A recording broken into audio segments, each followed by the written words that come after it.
Today I'll start with what's burning right now. Iran has struck the Gulf countries. And notice, not their armies, just like Russia does, at civilians. Ballistic missiles and combat drones were sent to Kuwait, to Bahrain, and to peaceful ships in the Gulf. In Kuwait, drones and a missile destroyed the passenger terminal of the main international airport. One person was killed, more than 60, I think, were injured. The airport shut down, of course, regular flights were canceled, the boards went dark.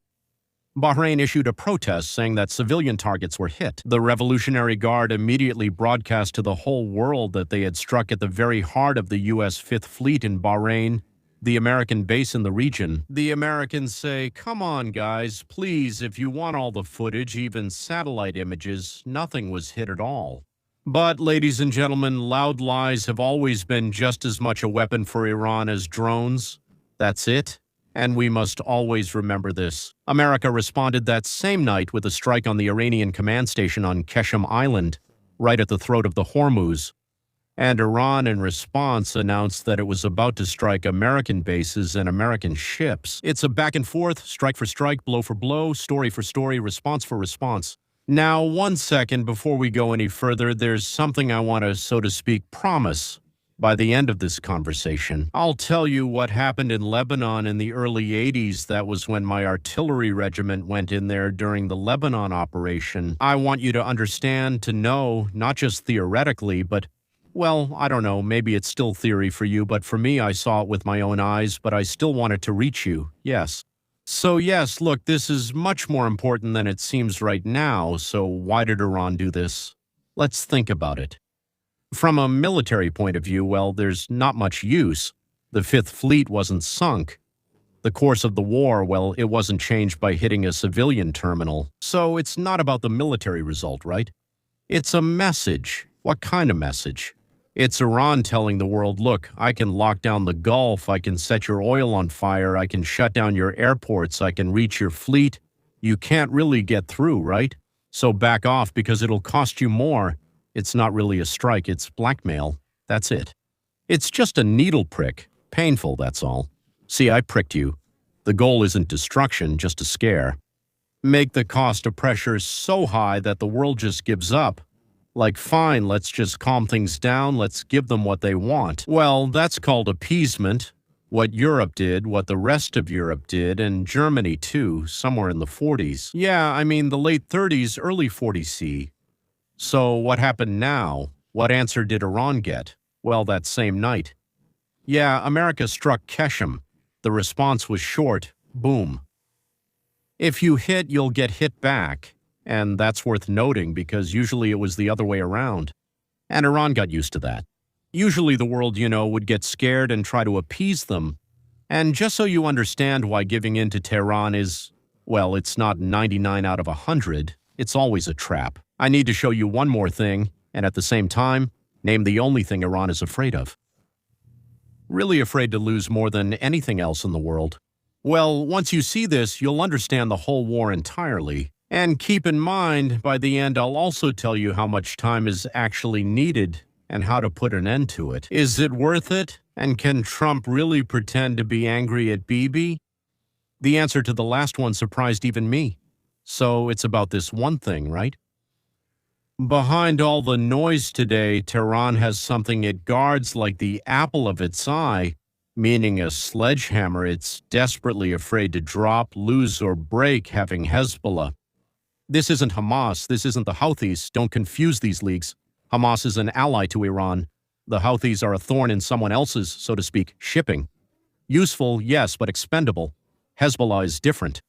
It's Iran's crown, its frontline army, entrenched right up close to the Israeli border. Iran built it from scratch. Since the 80s, yes, since the 80s for decades, billions of dollars weapons training, they've raised personnel from nothing. The most heavily armed non-state army on the planet, with 120 or maybe even 200,000 rockets. Who knows, right? They say there are about 100 to 150,000, but I don't know. This isn't a Lebanese party that accidentally got lost in radicalism. It's an Iranian garrison that just put on a different uniform, that's all. Why did he need it, Iran? and still needs it now. Because it's an Iranian dagger at Israel's throat. As long as Hezbollah is in southern Lebanon, the Iranians always have a card to play, always have something to threaten with, always have someone to hide behind. It's what you call deterrence and blackmail in one fist. What happens if Iran loses Hezbollah? Here's what. Half of all Iranian power in the Middle East doesn't rely on Iran itself. It relies on this outpost at a foreign border. Take away Hezbollah and Tehran loses one of its legs. That means it will instantly lose its forward trench, its main tool of intimidation, and its trump card for blackmail. Not just a part, but everything at once. That's why for them it's not just a concern, it's panic. And it's exactly this panic that you can see at the negotiating table right now. While drones are falling on Kuwait, Iran has one loud, persistent condition: leave Lebanon alone. Let's have a ceasefire there first, and then we'll talk. Don't touch Hezbollah first, just let them be. They are literally begging for this. And since he's a serial liar, and I'll prove it right now, he begs to spare one side, throws himself at your feet. This is the thing. It's the key to everything. And keys are not returned, gentlemen. Keys are taken away from thieves, bandits, liars, and swindlers. And that's why, exactly why, Hezbollah must not be left alone under any circumstances. Well, it needs to be taken away, knocked out of Iran's hands, removed. And here comes a legitimate question. Why can't we just work it out amicably? Sign a paper, negotiate guarantees because Tehran has a method with a capital M. The method has been the same for decades. If you see him even once in all his nakedness, you'll always recognize him instantly from the very first movement. The method fits into 3 steps. 1, 2, 3. Step 1. First, give me this, and this. Give me this, give it to me, and then I'll sit at the table. But if you don't give it to me, I won't sit at the table. Step 2. Sitting at the table. Beautiful promises, firm ones, in front of the cameras with handshakes with effusive kisses. Step 3. A concession to Digger and Clodion. He gets it in his pocket, and the promises, the concessions given to him, yes, go into his pocket. But the promises, well, turn out to be exactly the same as all the promises before. Immediately, an excuse is made for why it can't be done. So we got what we wanted, we made promises, but then circumstances just didn't allow us to fulfill them. I'm not just asking you to take my word for it, gentlemen. I'll demonstrate this now 4 times. On the 4th, you'll see Hezbollah in action with your own eyes, and you'll understand why without Lebanon there will be no peace. Well, without Lebanon, I mean without a solution to the Lebanese issue, there will be no peace, no deal, no quiet. So, here's the first example. Paris. What was it, 2003, maybe 2004, early 2000s? Yeah, that's right. Iran was caught red-handed. Its secret nuclear program was exposed. Oh, we were deceiving you, huh? The pressure is rising. What does Dagarin do? He sits down with the Europeans. There's Britain, France, Germany, and in Paris he gives his word. What word? We are temporarily, we will stop uranium enrichment. They are offering it themselves. A gesture of goodwill. For 5 minutes, for 20, for 27 days, temporarily. Europe breathes a sigh of relief. Well, thank God. The tension eases. They promise economic incentives, trade, warm words. Everyone hugs, kisses, drinks champagne. And after a little over a year, in January 2006, Iran announces that it has actually resumed work on its centrifuges. In February, it withdraws from the additional protocol, the very same one that allowed inspectors inside. First of all, I won't let you in. And second, we've never let you go anywhere we didn't want you to go. And you didn't even know about it. What you knew about, we sometimes let you in. The enrichment is in full swing. The IAEA seal is off. The case goes to the UN Security Council, and people start trying to scare them. Let's sum up. Like all of us, we do this. What did Iran get? A year of respite. The pressure is off. A reputation as a partner willing to make deals. Nice. What did Iran give up? Well, let's think about it. He didn't give up anything. Well, absolutely nothing. Promises. Well, it's only worth as much as the paper it's written on, and the paper has already been used, sorry. What's it worth? It's worth nothing at all. That was step 1, step 2, step 3. In its pure laboratory form. Remember this diagram. It just keeps repeating after this. They're not the first ones to do this. I'm just telling you this starting from this date. Second example, so 2015. The nuclear deal, money up front, 2015. The famous nuclear deal. Step 1 is clear in all its glory. Pay up front. They gave it. Sanctions were lifted. Tens of billions of dollars in Iranian money were unfrozen. Money up front. It's on the table. Oh, it's harder with chairs. A promise. Yes, and richer. We enrich uranium no higher than 3.6%. 3.6%. We keep the stockpiles low. We let in inspectors. We sound firm. But the promise itself had some tricky deadlines built in. Restrictions that dissolved on their own after a few years, like I told you. 4 hours, 3 minutes, 26 days. So the lie was built right into the text, but in fine print. Since they were drinking champagne, they ignored the fine print, which basically said, just hang in there and maybe we'll deliver what we promise someday, but we don't know when. And when the deal started to fall apart, Tigran showed what his word was really worth.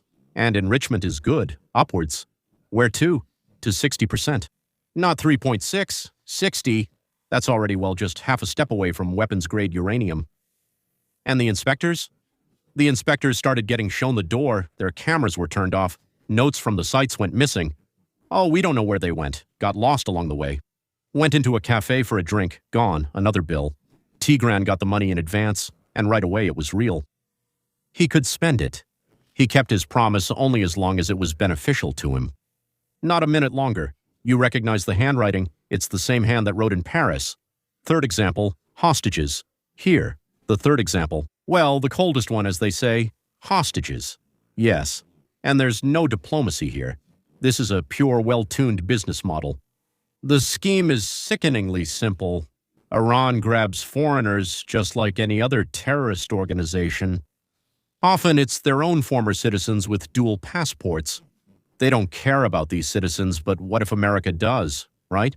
Scientists, businessmen, journalists, tourists are imprisoned on fabricated charges of espionage, and then they are traded. In 2023, the United States unfreezes, how much was it again? $6 billion for 5 released Americans. Our people in America were shouting, insisting that no, it wasn't given for that. No, no, no. But how could it not be for that? When else would it be for? And pay attention to the order.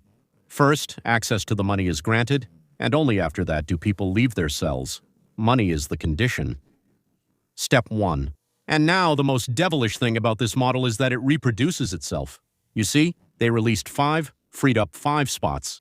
Iran's cells don't stay empty because taking new hostages is profitable for the regime. Every kidnapped person means future profit.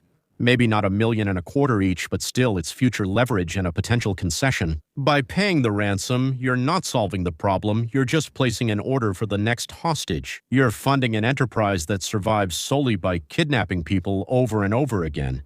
And again, it's the same rule. Concessions. Garin takes real hard cash in dollars, but as for the release, he promises it and then forgets his promise. Well, what can we do if we've forgotten? We really want to remember, but we just can't. And the fourth example is Lebanon. That's actually the reason why we started this whole story. Until August 2006, let's jump back, as they say. 20 years ago, the war between Israel and Hezbollah is over. The Security Council, it unanimously adopts Resolution 1701. The conditions are spelled out in black and white, leaving no room for double interpretation. Hezbollah disarms and withdraws north beyond the Litani River. South of the Litani, only the Lebanese army and UN peacekeepers remain, and no private armies, period. What did Hezbollah promise? Well, of course, to disarm, of course, to leave. But what did they actually do? In the following years, they didn't hand over a single rifle. The UN was disarming them, right? Remember, that's what the UN was doing, right? By 2024, Hezbollah had become the most heavily armed non-state army on the planet. According to estimates, as I already said, there are about 150, 200,000 rockets and ballistic missiles there. Think about that number, 150,000 rockets. In the group that, according to the signed document, pledged to surrender their weapons. The south of Lebanon, from where they were asked to leave, well, and they turned it into a fortress. They dug tunnels, including right under the border with Israel, and hid rocket stockpiles in the basements of residential buildings. Well, in the basements of residential buildings, I mean, under children's beds. They placed launchers in village yards between the school and the hospital. And the peacekeepers, the UN, those guys who, according to 1701, are supposed to leave, they have to control all this, right? Well, I don't know, maybe Hezbollah just didn't let them in, or maybe they paid them or convinced them, or maybe Hezbollah's own people were working there. Who knows? Like, you can't go here. You can go there, but not here. No. And the UN believed every word. For 20 years. For 20 years, the Security Council resolution was neither law nor anything more than a decoration, a beautiful piece of paper on the table, while under it, in southern Lebanon, an arsenal was quietly growing. Weapons for Hezbollah. It flowed through a living corridor from Iran through Iraq and Syria. Remember how we started? Here it is, that very Iranian sledgehammer in action, the garrison you already recognized at the beginning. Now, right before your eyes, he broke the word he signed in black and white. This is the fourth example. Well, I think this is probably the most obvious one of all. Paris. The nuclear deal, hostages, Lebanon, 4 different negotiating tables, 4 different decades, and 1 single handwriting. First, a concession up front, then a concession to Iran, then a promise, then the promise gets thrown in the trash. Now you'll recognize this at first glance. What Tehran is really doing is setting conditions for the world. First, a ceasefire in Lebanon. Don't touch Hezbollah. This is diplomacy, just the first step. The same happened in Paris. It was the same thing. What happened in the nuclear deal, you won't confuse it with anything else now. First, stop and don't touch Hezbollah anymore. Stop. Well, let them build barriers, rearm, dig in, do whatever else they need to do. Right? It's not even 4 examples, it's 5, 6, 10 if you look closely. The Houthis in Yemen, the same Iranian franchise, keep promising to stop attacking ships in the Red Sea in exchange for another pause. They take a pause and then resume. And those Iraqi armed groups, or whatever they're called, right? So it's the same scenario, it's not a coincidence, it's spread out across the map. It's one method coming from a single center, like a carbon copy. Tehran isn't improvising, Tehran is repeating, like we succeeded once, twice, 3 times, 8 times, so we'll keep repeating, doing exactly the same thing. It always worked because we, the gentle West, always agreed to let them get what they wanted first, and then maybe do what they promised. That's why. I need to say this without sugarcoating it. You can't sign a single paper with Tehran while Hezbollah is still in Lebanon. Period. Any signature today is just a new step, the first one in their scenario. You make a concession first, a real solid one, and in return, all you get is a promise. And you just saw the value of an Iranian promise, well, at least 4 times in a row, right? So what should we do? Another piece of paper. Stricter oversight. The updated version of 1701 now under the supervision of the UN. The endgame in Lebanon. It has 2 parts, and one doesn't hold without the other. Step 1 is that Hezbollah should not be restrained, it should be finished off. And finished off in such a way that it becomes, well, let's say, irreversible. Right now, I wouldn't hit it more carefully, but 10 times harder. Every warehouse, every tunnel, every launcher, every node of that supply corridor stretching from Iran through Syria, not for the sake of forcing a new truce. We've already seen what a truce with Hezbollah is worth, but the point is to make sure Tehran has nothing left in Lebanon, not a single trench, not a single rocket, not a single lever. Why? We said it right from the start. Half of all Iranian power in the region is concentrated at this outpost on the Israeli border. Knock it out. We won't be able to do it here, just like in Gaza, so to speak. That is worse than in Gaza in this sense. We won't be able to completely defeat them, but we can bring them to a point where, I'll explain in a moment. Because you see, Tehran will suddenly be left without a card to play, without a pretext, without a human shield, and without all of it at once. Here is the second move. Without it, the first one almost doesn't make sense. Lebanon needs an army, its own army, a real one, trained, armed, and equipped. For the Lebanese state, not for the Iranian franchise. After all, that was the original purpose of the resolutions, both 59 and 1701, so that power in Lebanon would be held by one Lebanese state, Just one. Not a foreign country's private army entrenched in the south. And Ogdanya once expelled the same kind of people.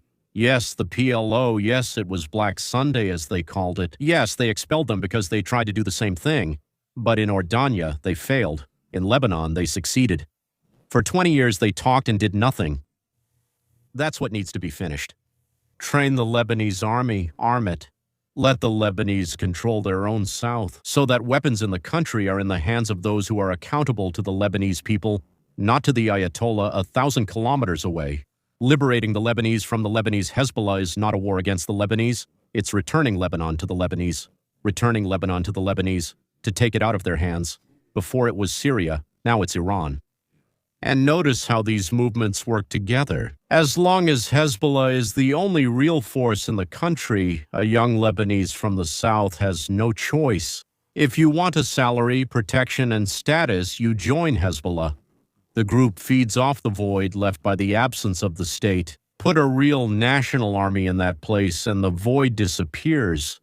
That means the monopoly on force disappears. Yes, the gravy train disappears. The only force that can protect us disappears. A strong Lebanese state will drain Hezbollah more effectively than any strike.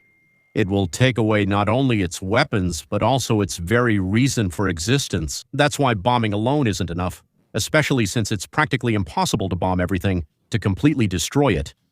Besides, we don't have, as they say, 100 years for this, right? Bombing is necessary, and it should be strong. But the resulting gap, the Lebanese state absolutely must step in. Otherwise, in 10 years, the next Hezbollah will grow in the same place, under a new name but with the same Iranian stamp on the stock.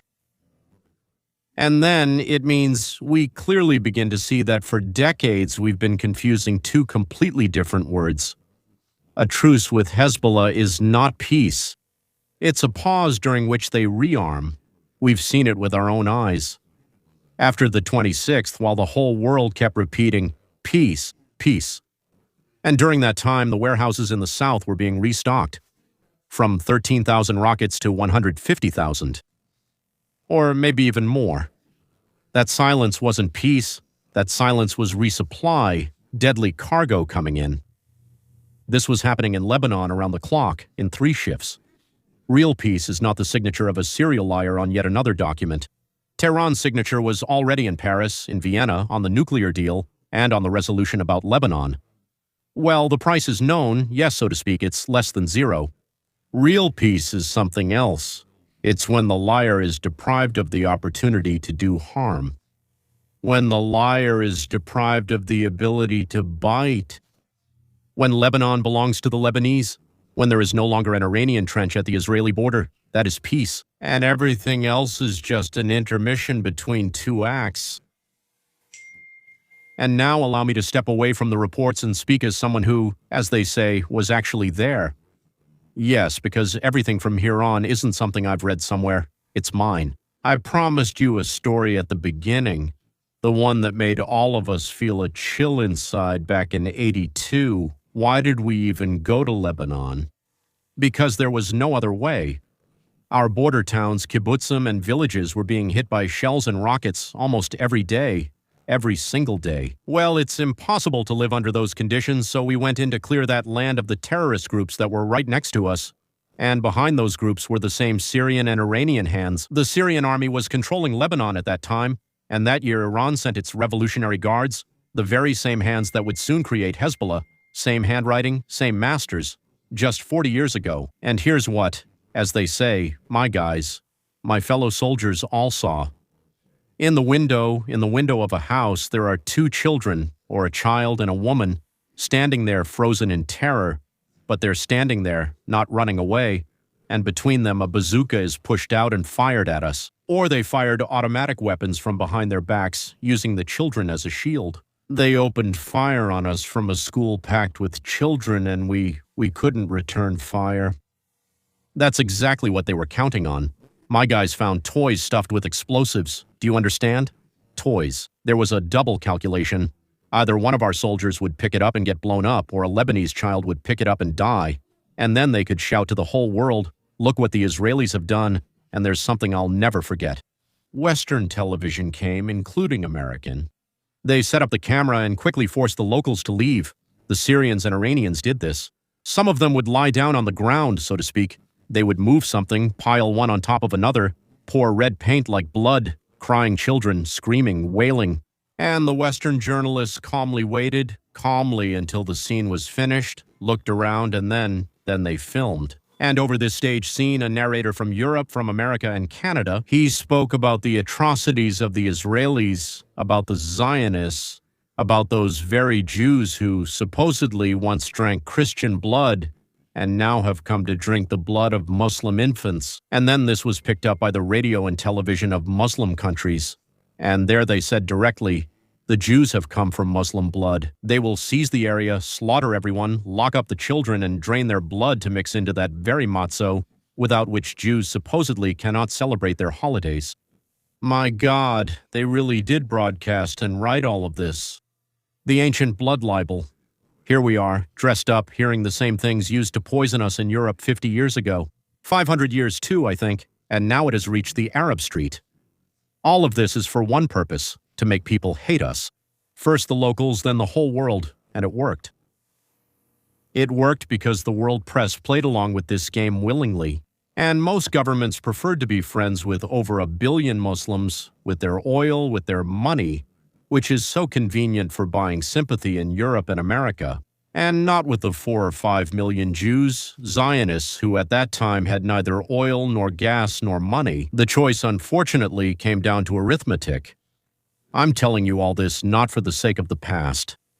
I'm telling you this because you will see it again. At the very moment when Israel strikes Hezbollah for real, it must reveal the same spectacle, the same windows with children, the same paint, the same cameras. Except now they're those journalist children. The same narration, you already know it in advance. Yes, look on the internet from those times, from the time of work, and you'll see exactly the same thing. That's what they'll do. But don't let this staged outcry stop the work that needs to be finished. So next time you're told on TV that Tehran is ready to negotiate, you just need to start first. Meet him halfway, like with Hitler. They made a small concession, then he'd make a deal and he wouldn't do anything bad anymore. Now you'll know what that first step is called, and how it always, without a single exception, ends. With Iran, and not just Iran, they don't make deals on paper, they take away Iran's leverage. Iran's leverage is called Lebanon, well, Hezbollah. Clear Lebanon of Hezbollah, give it back to the Lebanese and help them rebuild their own army. Well, at least half of it. Iran's power just crumbles like Christmas tinsel. Not because Tehran suddenly became kinder, but simply because it will have nothing left to use for blackmail. You can generally trust, of course, but first you need to check what he's aiming at you with. And if he's still aiming, then, well, any signature of his is worth exactly as much as all the previous ones. And you already know how much that is. Now comes the most interesting part. What I promised. I promised you this at the beginning. How much time does it really take to put an end to Hezbollah? Is it worth it? And can Trump really pretend to be angry at Bibi? Well, that's not a fact, that's just a prediction. And before I say this, I have one request for you. If you've watched up to this point, it means you care. You're someone who wants to understand the news, not just hear it. Subscribe, like, and turn on notifications. This isn't just a ritual, it's the only way a video like this can reach those whose eyes have already been filled with this staged blood. Every click you make is another person who will learn to recognize the first step at first glance. And if you want the shortest daily news and to know why all of this even works, yes, check out the channel Roadmap to Freedom. There, we dig into the names in depth.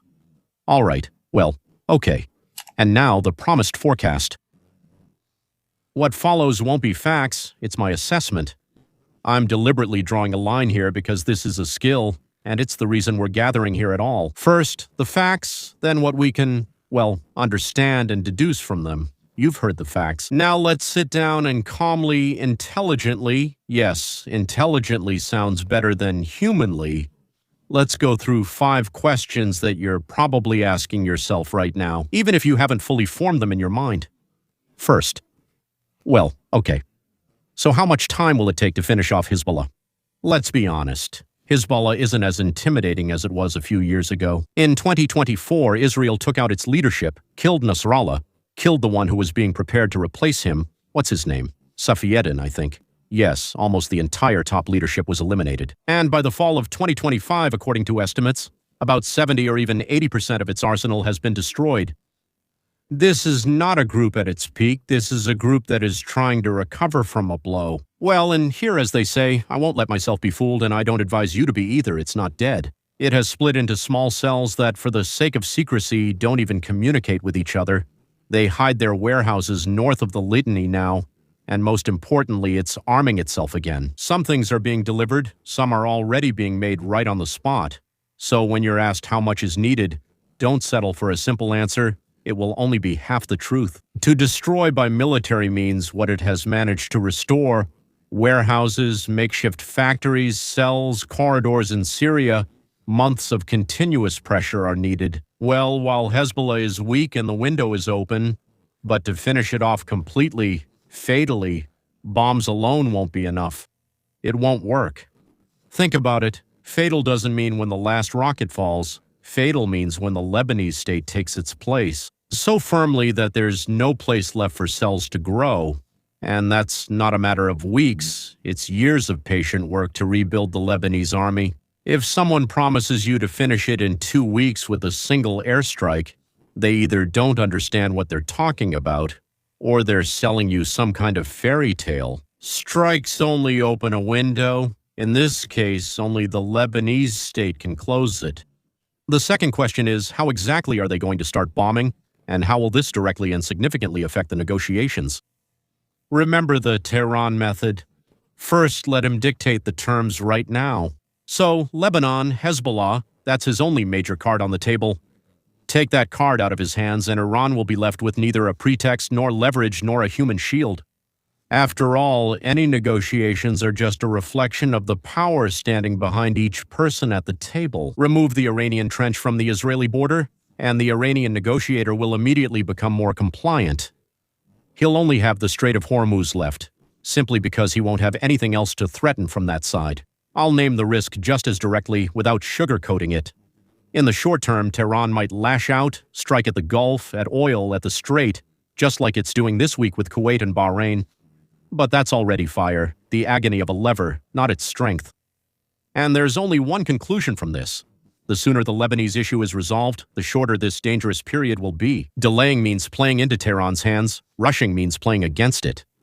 The third point is the most inconvenient one. Is it even worth it at all? Yes, but with one caveat that basically decides everything. It's worth it if the strike is paired with a second move. But it's not worth it to just bomb and leave. You'll just reset the clock, and in a few years, night will fall in the same place again. A new Hezbollah. But to strike and immediately bring in the Lebanese state right after is absolutely worth it. And here I'll address in advance the criticism that someone will inevitably bring up. But what about your rule that you can't take something from someone without consent? That rule isn't being violated here either. This rule protects peaceful people, but Hezbollah isn't a peaceful neighbor who's having something taken away. It's an armed force that was the first to take up weapons and hides them under children's beds. Leaving someone who attacked first and then hid behind civilians is not aggression, it's self-defense. And the moral responsibility for the dead human shields lies with the one who used living people as shields, not with the one who was forced to shoot back. And fourth, how could this affect Trump? It will affect him. And it could cut both ways, depending on how and when. They'll crush Hezbollah quickly and cleanly. Well, at least they'll defeat them so badly now that it'll take a long time to recover, and Iran will sit down at the negotiating table in a weakened position. That goes firmly in Trump's favor. Strength, results, peace through strength. If the war drags on, there will be civilian casualties, and if oil prices spike in the Strait of Hormuz, it will hit him hard at home. Because voters never forgive any president for war fatigue over someone else's war, and high gas prices at the pump. So for Trump, the critical word is exactly the same as for the whole operation: window. Brief and decisive actions work in his favor. A long, drawn-out process works against him. Time here isn't just a neutral background. Time is his approval rating. And then there's the fifth so-called tricky question. Can Trump pretend to be angry at Bibi while Bibi, as everyone is mad at him, oh, bad Bibi, just goes about his business? Well, of course he can. And honestly, that's probably what I would do too. It's an old proven tactic. Two cops, one is the good guy, the other, well, the investigator, the good cop. The bad cop, right?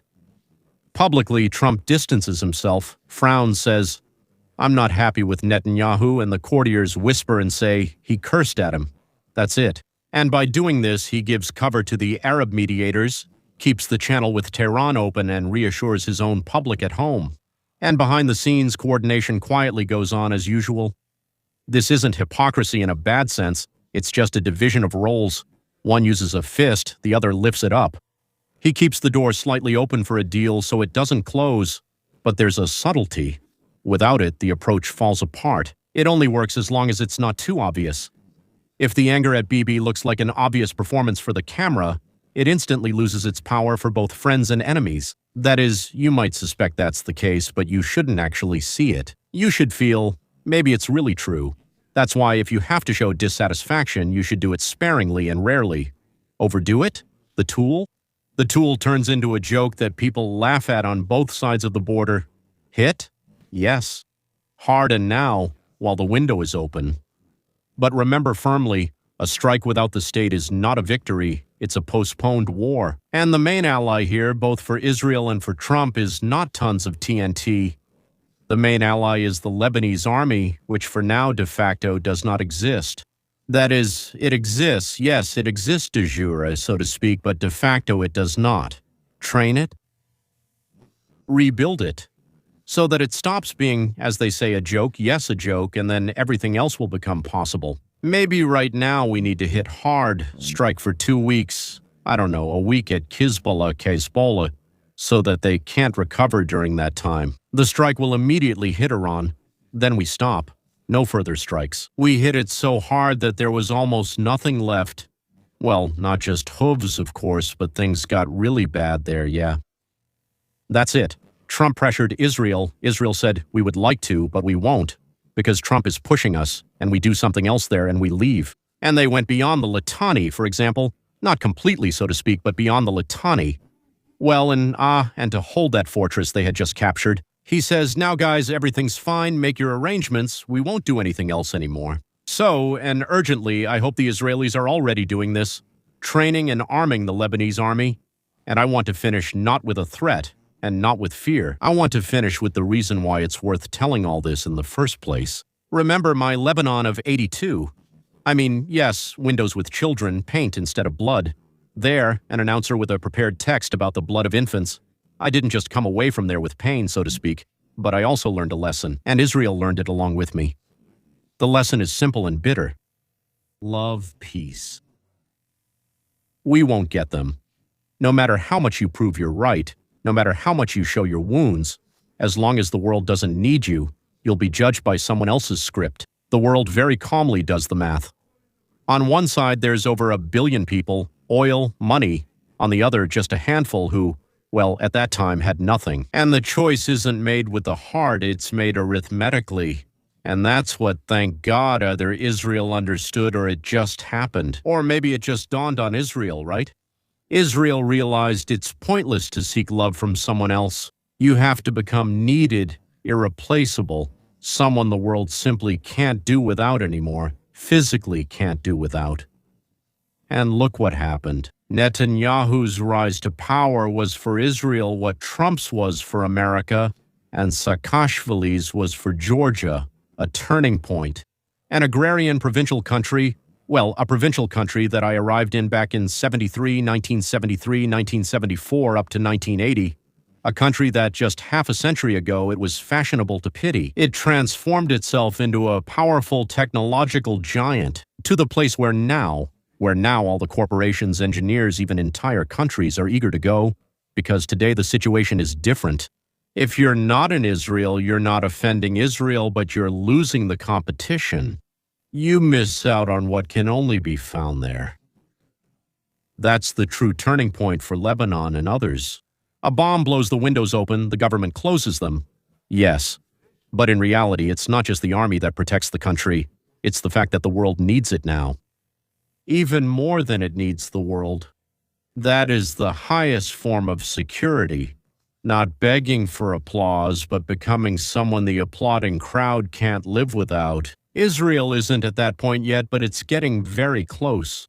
As soon as Israel invents a fuel that can replace oil and that can be made from air, from water, from something else, from sand, it's over. That's why, honestly, I'm not worried about Israel. They'll invent it. If not this, then something else. Because they've already invented so much. Sooner or later, they'll finish it. It's difficult with that staged outcry you now recognize in advance. We'll finish it. And the world? The world needs Israel now more than Israel needs the world's love. Israel needs peace, but needs its love less now, I would say. And you know, that's a much more solid foundation than anyone's signature, whether it's on papyrus, on a piece of metal, on an ear, anywhere at all. Well, that's all, ladies and gentlemen. We'll meet again very soon.